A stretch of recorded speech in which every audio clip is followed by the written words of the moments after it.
Kasi po ang Mocha Girl at hindi na po kami endorser na uno. Nakakauno po kami. Ang next po namin si Sir William Barton.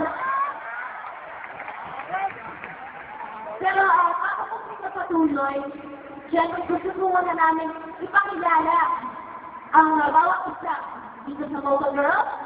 Simulan po natin sa inyong kaliwa, sa kamiyalo ko po, si Jane. Yan. So, dalawang po ninyo, very familiar face on TV. Dati po siya TV. At ngayon po, kasama po sa Mocha Girl, palapahan po si May.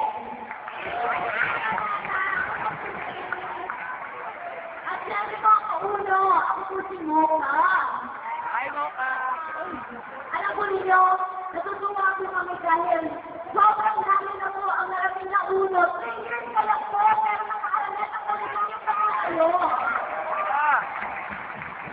At sabi nga lang nila, ang sikreto po sa mga kumpanya ay ang mga leaders po. Siyempre